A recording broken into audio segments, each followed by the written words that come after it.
El hombre, como especie, es un vertebrado. Representa el final de una larga evolución que nació con el pez, que salió del mar para colonizar la Tierra.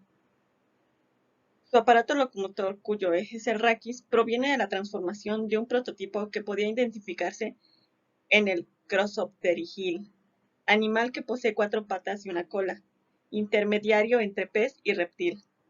Todos los elementos de este modelo inicial pueden hallarse del hombre, más o menos modificados con dos características importantes: la desaparición de la cola y el paso a la verticalidad.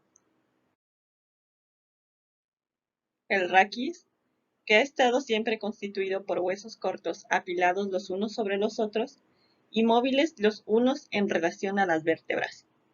Este conjunto osteoarticular sirve a la vez de eje del armazón del cuerpo y de protección a la médula espinal, esta última, verdadero cable que encamina las informaciones hacia el cerebro, protegido por el cráneo en la cima del edificio raquídeo. El raquis debe conciliar dos imperativos mecánicos contradictorios: la rigidez y la flexibilidad. A pesar de la inestabilidad aparente del apilamiento de las vértebras, esto lo consigue gracias a su estructura mantenida. En la posición simétrica, el raquis en conjunto puede considerarse el mástil de un navío. Dicho mástil, apoyado sobre la pelvis, continúa hacia la cabeza. A la altura de los hombros, soporta una gran verga transversal llamada cintura escapular. En cada nivel existen tensores ligamentosos y musculares dispuestos a modo de maromas, es decir, uniendo el mástil mismo a su base de implantación, o sea, la pelvis. En la cintura escapular se halla un segundo sistema de maromas, que constituye un rombo de eje mayor vertical y de eje menor transversal. En la posición simétrica, las tensiones están equilibradas en ambos lados, y el mástil es vertical y rectilíneo. En la posición de carga unilateral, cuando el peso del cuerpo recae sobre un solo miembro inferior, la pelvis bascula hacia el lado opuesto y el raquis se ve obligado a seguir un trayecto sinuoso. La flexibilidad del eje raquídeo se debe a su configuración por múltiples piezas superpuestas, unidas entre sí mediante elementos ligamentosos y musculares. La columna vertebral constituye el pilar central del tronco.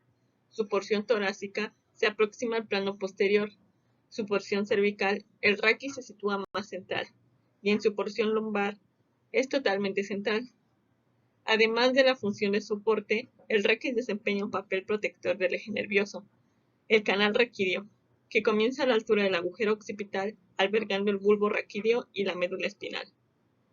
El raquis se compone de 4 segmentos: el segmento lumbar, torácico, cervical y sacrococcígeo.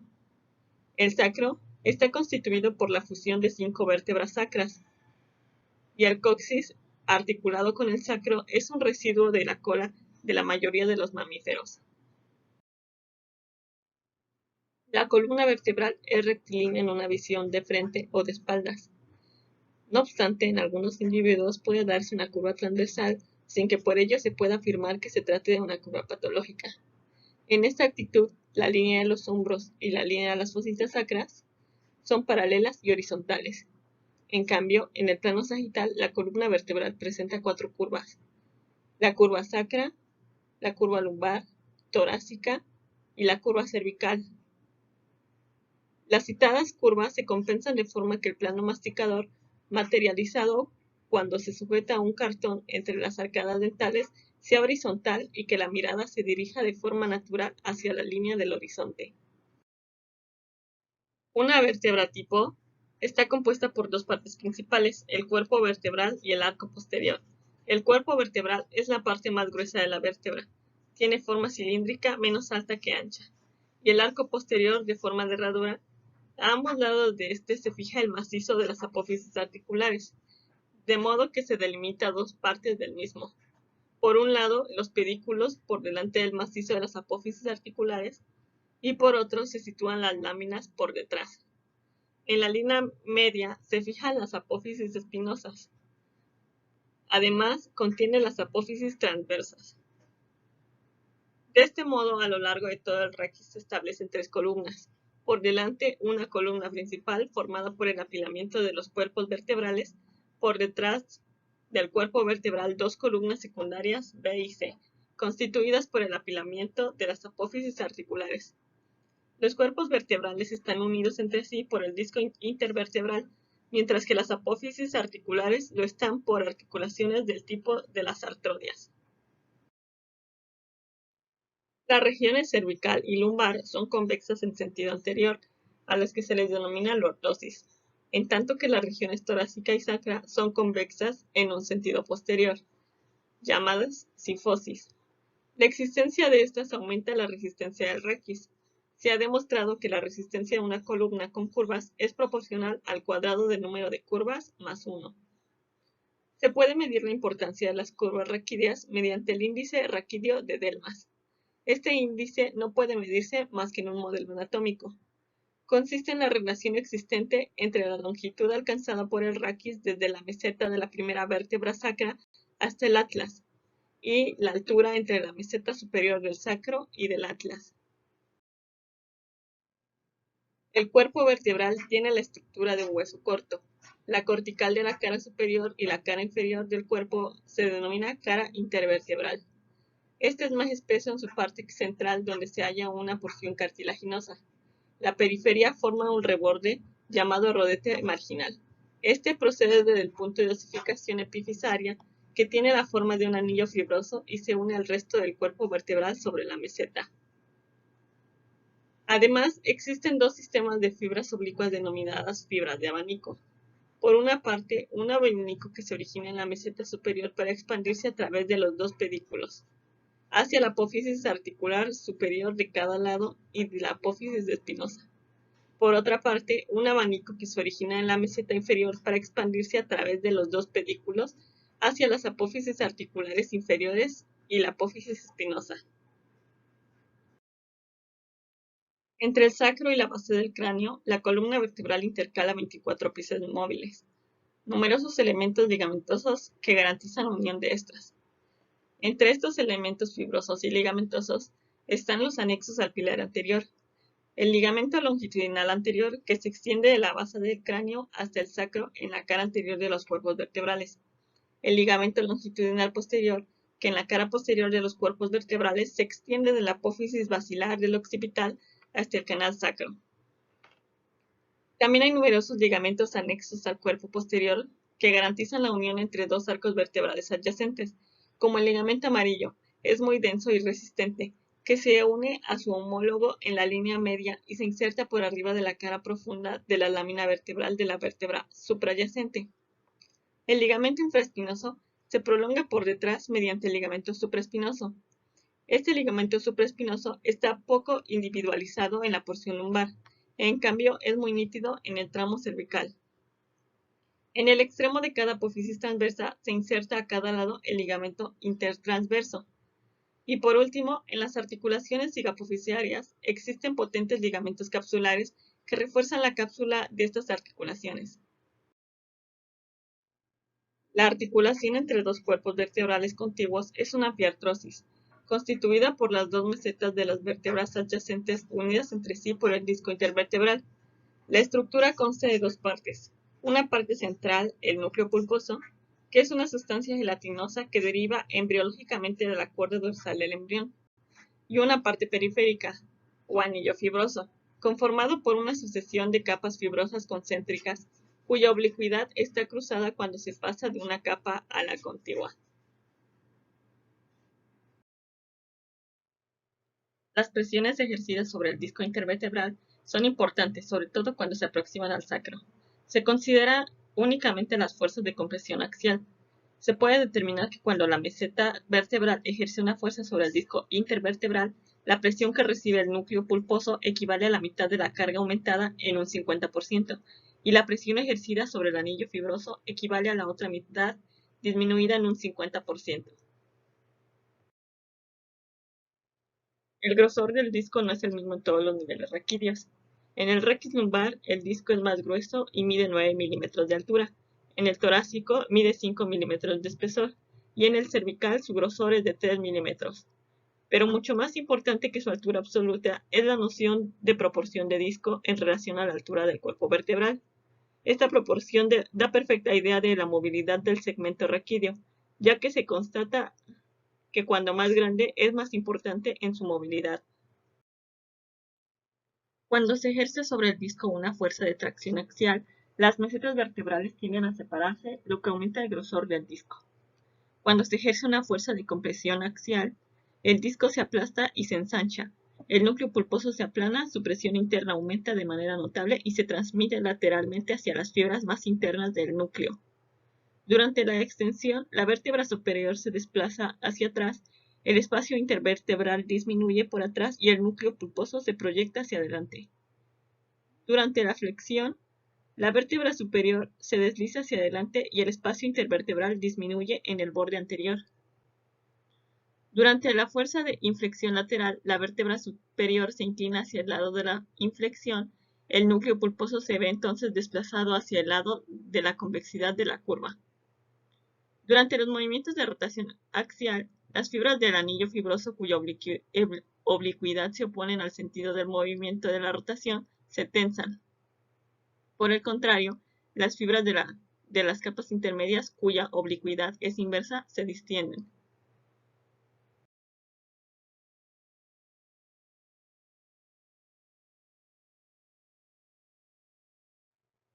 La cintura pélvica también se denomina pelvis. Forma la base del tronco y constituye el sostén del abdomen y lleva a cabo la unión entre los miembros inferiores y el tronco, y debido a esto soporta el conjunto del cuerpo. La cintura pélvica está constituida por tres piezas óseas: los dos huesos ilíacos, pares y simétricos, el sacro, que es impar y simétrico, y la sínfisis púbica, que une ambos huesos coxales por delante. La cintura pélvica tiene en conjunto la forma de un embudo con una gran base superior que conecta la cavidad abdominal y la pelvis a través de la abertura superior de la pelvis. La estructura mecánica del anillo pélvico está compuesta por tres piezas óseas: el sacro y los dos huesos coxales. El sacro es centrado, simétrico y en forma de cuña. Constituye la base del edificio raquídeo y se integra como una clave de arco entre los dos huesos coxales.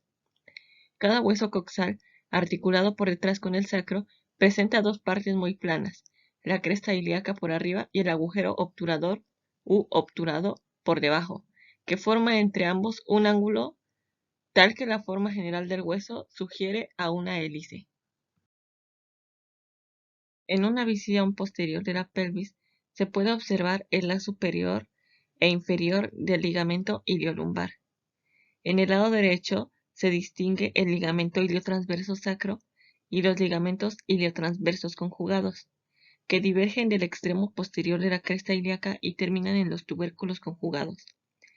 En el lado izquierdo podemos ver el ligamento sacroespinoso, que es oblicuo hacia arriba, hacia adentro y hacia atrás, y el ligamento sacrotuberoso, que atraviesa oblicuamente la cara posterior del precedente.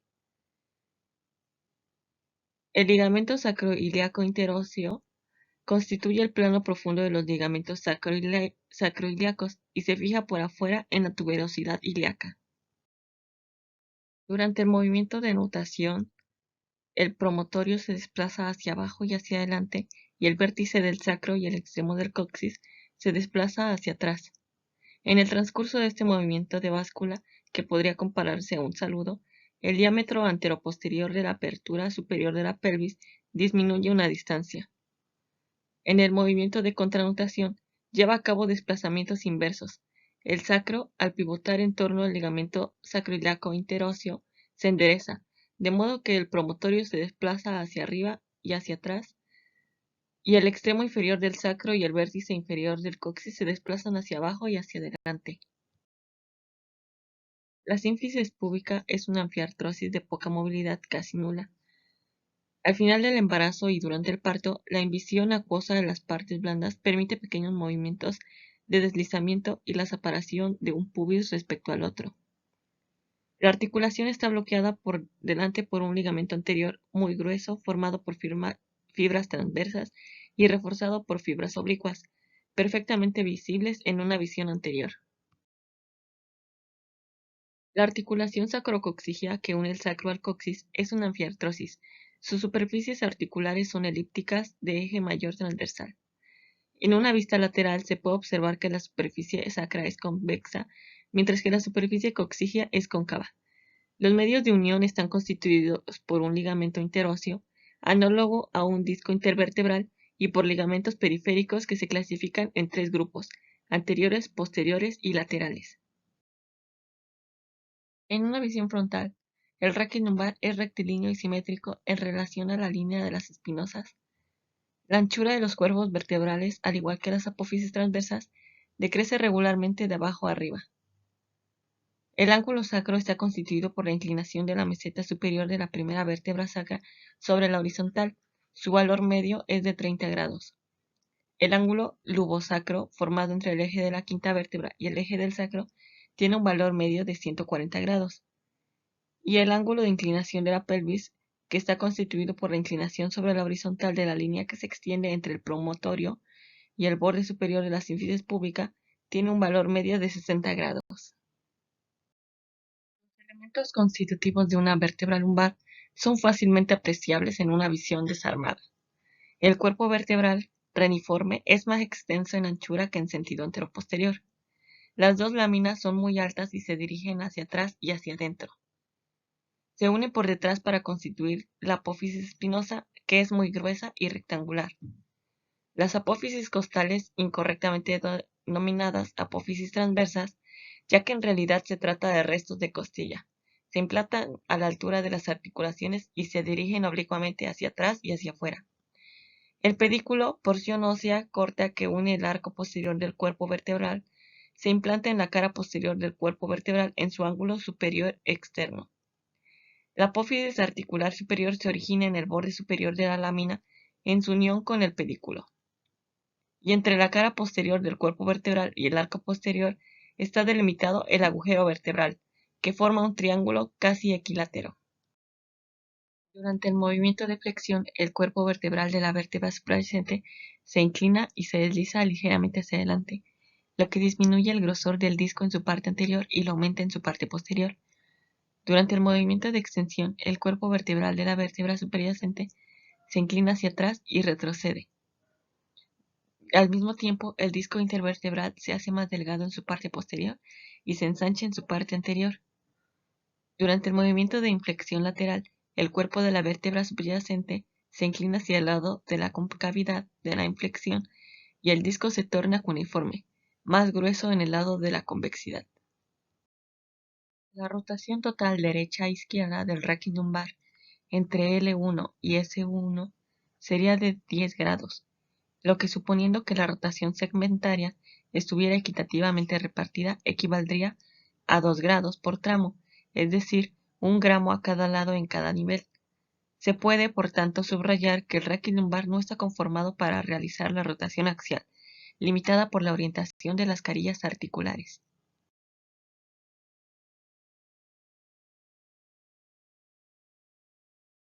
El raquis torácico es el segmento raquídeo situado entre el raquis lumbar y el cervical. Representa el eje de la pared superior del tronco y es el soporte del tórax. Este último compuesto por 12 pares de costillas articuladas con las vértebras y que forma un volumen de capacidad variable, dedicado a la respiración y ocupado por el aparato cardiorrespiratorio. A través de la caja torácica, el raquis torácico sujeta la cintura escapular sobre la que se articulan los miembros superiores. La vértebra torácica tipo está compuesta por las mismas partes que la vértebra lumbar, pero existen diferencias morfológicas y funcionales. El cuerpo vertebral, cuyo diámetro transversal es casi igual al diámetro anteroposterior, también es proporcionalmente más alto que el cuerpo de las vértebras lumbares. En la parte posterolateral de las mesetas vertebrales se pueden observar una carilla oval tallada oblicuamente y recubierta de cartílago. Se trata de la carilla articular costal.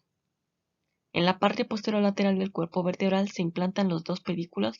La carilla articular costal superior sobrepasa con frecuencia la raíz del pedículo. Por detrás del mismo se implantan las láminas vertebrales, que constituyen la mayor parte de los arcos posteriores. Estas láminas son más altas que anchas y están inclinadas a modo de tejas.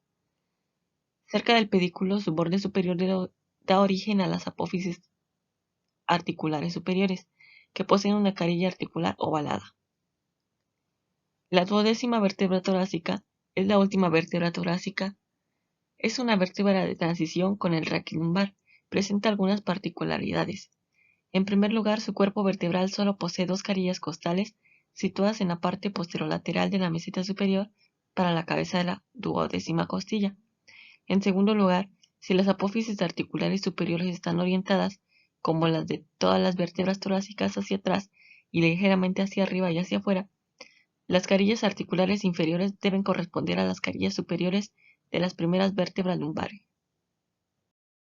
El movimiento de extensión se acompaña de una inclinación hacia atrás del cuerpo vertebral de la vértebra superior. Simultáneamente, el disco intervertebral se aplasta por atrás y se ensancha por delante, lo que, como en el caso del raquilumbar, proyecta el núcleo pulposo hacia adelante. La limitación de este viene determinada por el tope de las apófisis articulares y espinosas, las cuales, muy inclinadas hacia abajo y hacia atrás, ya están prácticamente en contacto. El movimiento de flexión se acompaña de una apertura posterior del espacio intervertebral, con desplazamiento del núcleo hacia atrás. Las superficies articulares de las apófisis articulares se deslizan esta vez hacia arriba y las apófisis inferiores de la vértebra superior tienden a desbordar hacia arriba las apófisis superiores de la vértebra inferior.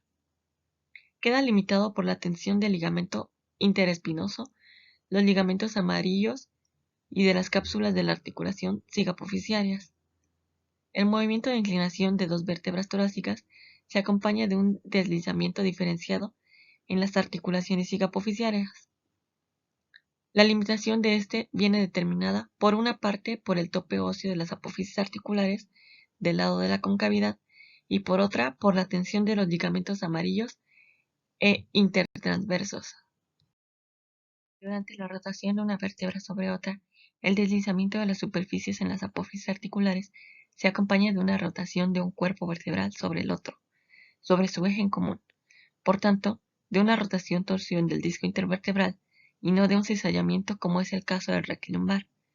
La rotación-torsión del disco intervertebral puede tener una amplitud más grande que su cizallamiento. La rotación elemental entre dos vértebras dorsales es al menos 3 veces mayor que entre dos vértebras lumbares. Esta rotación sería todavía mayor si la columna torácica no estuviese estrechamente unida con el tórax óseo. De hecho, cada segmento vertebral arrastra el par de costillas correspondientes, pero el deslizamiento de un par de costillas sobre el par subyacente está limitado por el esternón, al cual se articulan todas las costillas mediante cartílagos costales. En cada segmento del raquis torácico, un par de costillas se articula con las vértebras mediante dos articulaciones por costilla. La articulación costovertebral, que se encuentra entre la cabeza costal y el disco intervertebral y los cuerpos vertebrales, y la costilla costotransversa, que está entre la tuberosidad costal y la apófisis transversa de las vértebras subyacente. La articulación costovertebral es una doble artodia. Está constituida en el lado vertebral por dos carillas costales, una en el borde superior de la vértebra inferior y la otra en el borde inferior de la vértebra superior. La articulación costotransversa también es una artrodia constituida por dos carillas ovaladas, una en el vértice de la apófisis transversa y la otra en la tuberosidad costal. En los músculos intercostales se puede constatar la existencia de tres tipos de fibras: los pequeños músculos elevadores de las costillas, los músculos intercostales externos y los intercostales internos. La acción de los músculos intercostales externos se entiende cuando se constata que la dirección de sus fibras es la gran diagonal del paralelogramo, que forman las costillas articuladas con el raquis y el esternón. La acción de los músculos intercostales internos se entiende de manera análoga, pero esta vez el músculo tiene una dirección paralela a la pequeña diagonal del paralelogramo. El músculo transverso del tórax es un músculo generalmente poco estudiado y al que se tiende a olvidar por su localización retroesternal. De hecho, está totalmente situado en la cara posterior del esternón y sus fibras, que se insertan en las carillas de la segunda a la sexta costilla, son oblicuas hacia abajo y hacia adentro. Los músculos de la respiración se pueden distribuir en 4 grupos.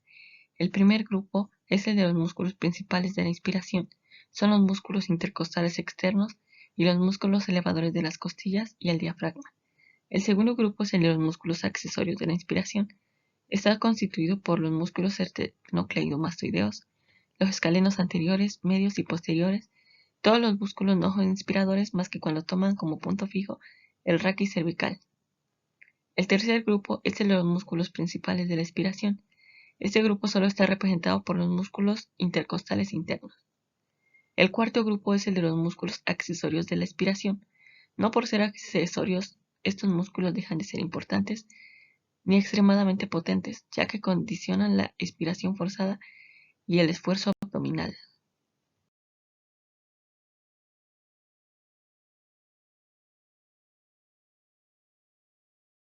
El raquis cervical está constituido por dos partes anatómicas y funcionalmente distintas. El raquis cervical superior, también denominado raquis suboccipital, que contiene la primera vértebra cervical o atlas y la segunda vértebra cervical o axis. Estas están unidas entre sí, además de con el hueso occipital, por una compleja cadena articular. El raquis cervical inferior, que se extiende desde la meseta inferior del axis hasta la meseta superior de la primera vértebra torácica. Las vértebras cervicales son todas del mismo tipo, excepto el atlas y el axis, que difieren entre sí y de las demás vértebras cervicales. El atlas, el anillo más ancho transversal que sagitalmente contiene dos majas laterales ovaladas, con una carilla articular superior y orientada hacia arriba y hacia adentro cóncava en los dos sentidos, y articulada con los cóndilos del occipital, y una carilla articular inferior que se dirige hacia abajo y hacia adentro. Es convexa de adelante a atrás y articulada con la carilla superior del axis. El axis presenta un cuerpo vertebral cuya cara superior recibe en su centro la apófisis odontoides, también denominada diente del axis. Sirve de pivote a la articulación atlantoaxial. La tercera vértebra cervical es parecida a las cuatro últimas vértebras cervicales, por lo tanto se trata de una vértebra cervical tipo. Posee un cuerpo vertebral paralelepípedo rectangular transversalmente. Su cara superior comporta una meseta vertebral superior limitada lateralmente por los ganchos del cuerpo. La unión mecánica entre el atlas y el axis está garantizada por tres articulaciones mecánicamente conectadas. Una articulación axial, la atloidontoidea, a la que la apófisis odontoide sirve de pivote, y dos articulaciones laterales y simétricas, las atlantoaxiales laterales, que establecen el nexo entre la cara inferior de las masas laterales del atlas y las superficies articulares superiores del axis. Y durante la flexión, las masas laterales del atlas ruedan sin deslizarse sobre las superficies superiores del axis. El punto de contacto entre estas dos superficies convexas se desplazaría hacia adelante y la línea que une el centro de la curva al punto del contacto de estas dos superficies se desplazaría. Simultáneamente se podría apreciar un bostezo hacia arriba en la articulación. Del mismo modo, durante la extensión, si las masas laterales del atlas rodasen sin deslizarse, debería desplazarse hacia atrás y la línea que une al centro de la curva al punto de contacto debería desplazarse, mientras aparece un bostezo inferior en la articulación. Durante el movimiento de rotación, por ejemplo hacia la izquierda, la apófisis odontoides permanece fija y el anillo óseo ligamentoso formado por el atlas y el ligamento transverso gira en sentido inverso a las agujas de un reloj, alrededor de un centro que corresponde al eje de la apófisis odontoides. Simultáneamente existe un desplazamiento en las dos articulaciones atlantoaxiales derecha e izquierda, mecánicamente unidas. En la rotación de la izquierda hacia la derecha, la masa lateral izquierda del atlas avanza, mientras que la masa lateral derecha retrocede. La amplitud total de flexo-extensión del raquis cervical inferior es de 100 a 110 grados. La amplitud total de flexo-extensión del conjunto del raquis cervical en relación al plano masticador es de 130 grados. Una simple resta permite deducir la amplitud de flexo-extensión en el raquis suboccipital, que es de 20 a 30 grados. La amplitud de rotación es más difícil de apreciar, sobre todo en lo que concierne a las rotaciones elementales. La rotación total de la cabeza es de 80 a 90 grados en cada lado. La cabeza corona el edificio raquídeo y contiene lo más precioso de la personalidad del ser humano, el cerebro, el ordenador central, que está protegido por una caja ósea sólida, llamada caja craneal. Esta está directamente unida al raquis, que contiene la médula espinal, que es el haz de transmisión de las informaciones y de las órdenes al conjunto del cuerpo. Es de forma ovoide y esta caja está constituida por placas óseas articuladas las unas con otras mediante suturas óseas que caracterizan de movilidad. La cabeza soporta, integrados en el macizo facial, los principales receptores sensoriales, la vista y el oído, que informan al ser humano sobre su entorno. El esqueleto del cráneo está compuesto por 22 huesos planos, derivados de los núcleos óseos de las 12 primeras metámeras embrionarias. La caja craneal de forma ovoide está compuesta por 6 placas: el hueso occipital, los huesos parietales, el hueso frontal, el hueso etmoides, el hueso esfenoides, el hueso temporal, el hueso palatino, el hueso cigomático, el hueso maxilar, la mandíbula, huesos como el húmer, el hueso lagrimal y la concha nasal inferior.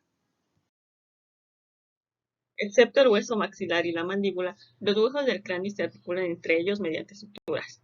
Las suturas óseas que articulan entre ellas las placas óseas adquieren un dibujo extremadamente sinuoso, que cuando éstas encajan impiden cualquier movimiento en el plano de la placa.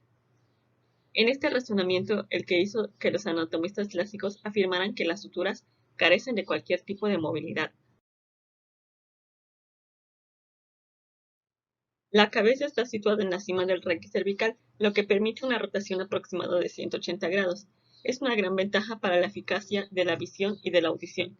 El campo visual en la posición media se extiende aproximadamente unos 160 grados.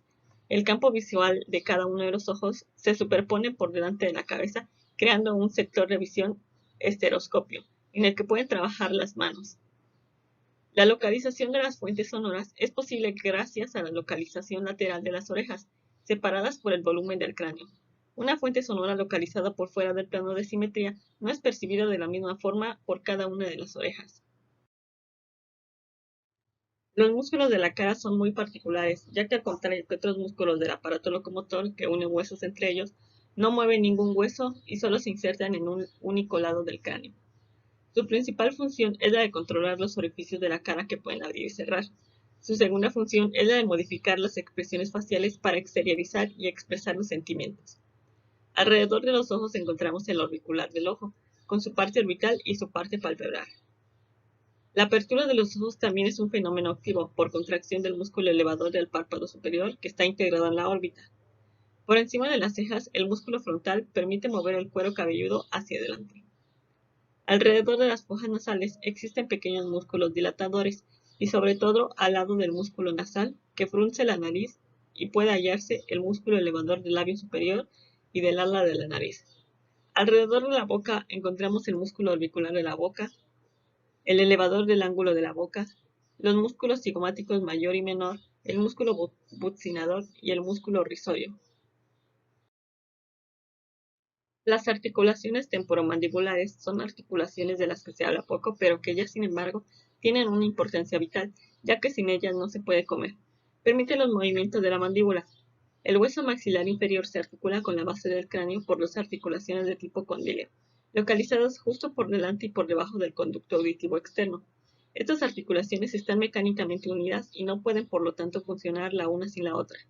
Garantizan ambas la función masticadora. La mandíbula, cuyo cuerpo tiene una forma curvada que recuerda la herradura de un caballo, aplastada transversalmente, contiene en su borde superior el arco alveolar inferior. Los movimientos de la mandíbula son complejos. El más simple es el movimiento de sentido vertical, con un movimiento de apertura, un movimiento de lateralidad y un movimiento longitudinal. El globo ocular es una enartrosis, una articulación esférica como las articulaciones de la cadera y el hombro. Se trata incluso de una enartrosis perfecta. Un globo esférico compuesto por la esclerótica, que es flexible y resistente, incluida en la vaina del bulbo del ojo, proporcionando una superficie de deslizamiento también esférica y flexible, y por lo tanto permanece adaptable, separada del globo por el espacio de Tenon, con un par de acoplamiento que sobrepasa el 50% habitual. En la mirada rectangular, la articulación esférica del globo ocular se comporta como un cardán, dos ejes y 2 grados de libertad. La cosa se complica en el caso de la mirada oblicua, bien hacia arriba, bien hacia abajo. Es entonces cuando interviene el tercer par de músculos motores del ojo, los rotadores en torno al eje polar.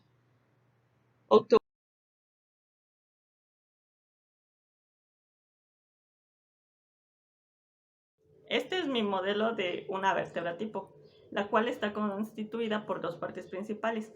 La primera va a ser el cuerpo vertebral y la segunda, y detrás de ella, va a estar el arco posterior. Este arco se va a encontrar unido al cuerpo vertebral por medio de unos pedículos, que van a ser estas partecitas de aquí. En este arco posterior y justo detrás de los pedículos podemos observar dos salientes que van a ser los macizos de las apófisis articulares, son estos. Además de ello, y a través de una línea media y en la parte más posterior de la vértebra, vamos a encontrar otra saliente que va a ser la apófisis espinosa. Y más o menos a la altura de lo que vienen siendo los macizos de las apófisis articulares, vamos a encontrar lo que son las apófisis transversas. Una articulación entre dos cuerpos vertebrales van a estar unidos entre sí por lo que es el disco intervertebral. Es esta parte de aquí. Este disco intervertebral va a estar dividido en dos partes. La primera es una parte central o núcleo pulposo, que va a ser esta partecita blanca que tenemos aquí, que va a resultar ser una sustancia gelatinosa. Y por otro lado tenemos a la parte periférica o anillo fibroso, que va a estar conformado por una sucesión de capas fibrosas que van a ser concéntricas, cuya oblicuidad está cruzada cuando se pasa de una capa continua a otra. Estas fibras, si se alcanza a ver, van a ser verticales en la periferia en cuanto más se estén aproximando al centro. Se van a volver más oblicuas. Y en contacto con el núcleo pulposo, es las fibras van a volverse cada vez más horizontales y van a describir lo que es un trayecto helicoidal de una meseta a otra. Se va a encontrar algo así. Y entonces sucesivamente van a seguir las vértebras. A lo largo del raquis podemos encontrar diferentes movimientos. Empezando desde el raquis lumbar, el primer movimiento es el de flexoextensión. Le pedimos a nuestro paciente que flexione su cuerpo hacia adelante desde lo que viene siendo su cadera. En este movimiento, el cuerpo vertebral se inclina y se desliza ligeramente hacia adelante. La presión va a aumentar en las fibras posteriores del anillo fibroso, mientras que las apófisis articulares inferiores de la vértebra superior se van a deslizar hacia arriba y estas van a tender a separarse de las apófisis articulares de la vértebra inferior. El rango de movimiento es aproximadamente de 60 grados. Ahora, en el momento de extensión, le pedimos a nuestro paciente que lleve su cuerpo hacia la parte de atrás, desde lo que viene siendo su cadera. En este movimiento, el cuerpo vertebral se inclina hacia atrás y retrocede, mientras que el disco intervertebral se va a hacer más delgado en su parte posterior. El rango de movimiento es aproximadamente de 20 grados. El tercer movimiento es el de inflexión lateral. Si te colocas de frente y realizas un movimiento lateral desde lo que viene siendo tu cadera, este movimiento hace que el cuerpo de la vértebra se incline hacia el lado de la concavidad de la inflexión y el disco se va a tornar cuneiforme. Este movimiento tiene un rango aproximado de 20 grados. El siguiente movimiento es el de rotación. Con nuestra cadera hacemos un movimiento de lado a lado. Y este movimiento va a ir acompañado de un deslizamiento del cuerpo vertebral de la vértebra superior en relación a la vértebra subyacente. El rango de movimiento de este es muy corto, ya que solo tiene aproximadamente 5 grados. Ahora si pasamos al raquis torácico, puedes volver a ponerte lateralmente. Nuevamente encontramos el movimiento de flexión. Podemos pedirle a nuestro paciente que vuelva a flexionar, pero esta vez utilizando lo que es la parte media de la espalda. Este movimiento de flexión se va a acompañar de lo que es una apertura posterior del espacio intervertebral, con un desplazamiento del núcleo hacia atrás. Este movimiento puede abarcar hasta 105 grados. En el movimiento de extensión, nuevamente dirigimos el cuerpo hacia atrás. Y este movimiento se va a acompañar de una inclinación hacia atrás del cuerpo vertebral, mientras que al mismo tiempo el disco intervertebral se va a aplastar en la parte posterior y se va a ensanchar por delante. El rango de movimiento de este es una amplitud de 60 grados. Ahora con la inflexión lateral, nuevamente viendo hacia adelante para notar mejor el movimiento, con movimientos laterales, podemos decir que este movimiento se acompaña de un deslizamiento diferenciado en las articulaciones sigapofisiarias. En el lado de la convexidad, las carillas se van a deslizar hacia arriba, y en el lado de la concavidad, las carillas se van a dirigir hacia abajo. El rango de movimiento de este es aproximadamente de unos 20 grados. Ahora la rotación, nuevamente movimientos rotatorios.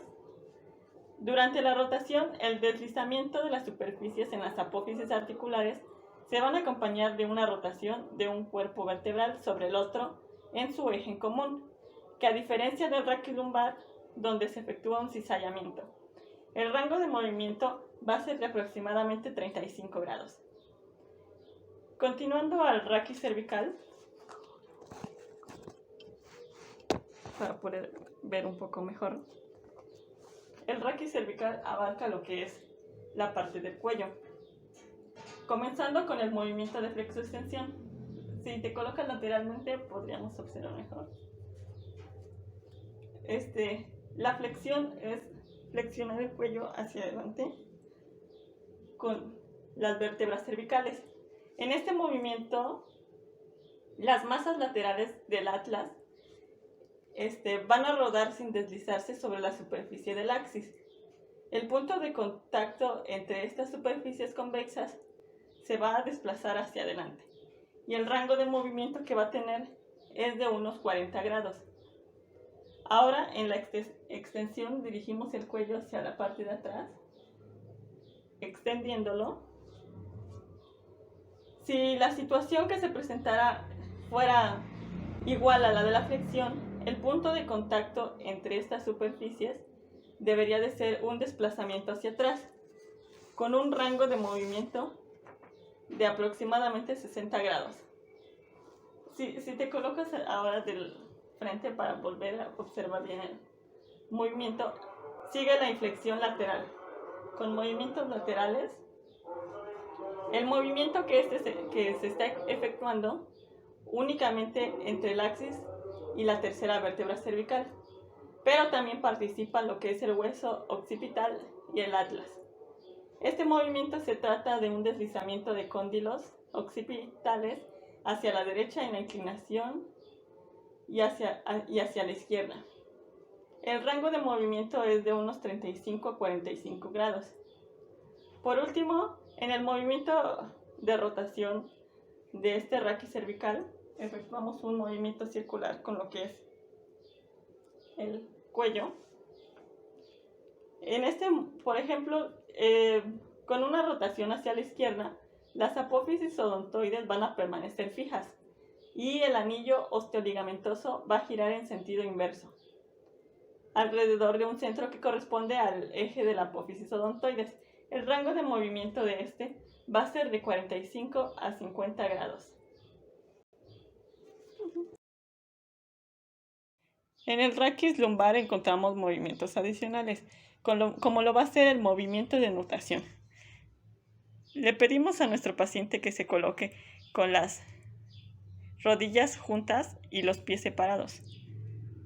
En la nutación, la base del sacro se inclina hacia adelante y abajo, mientras que la punta se va para atrás y para arriba.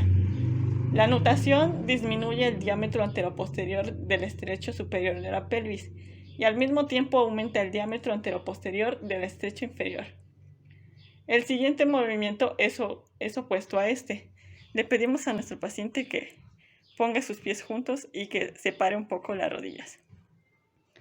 El movimiento de contranutación lleva a cabo desplazamientos inversos a los de la nutación.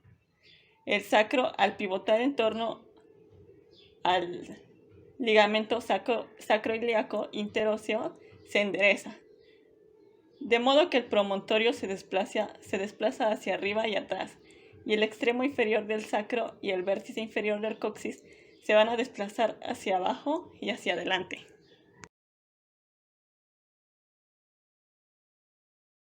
En el raquis lumbar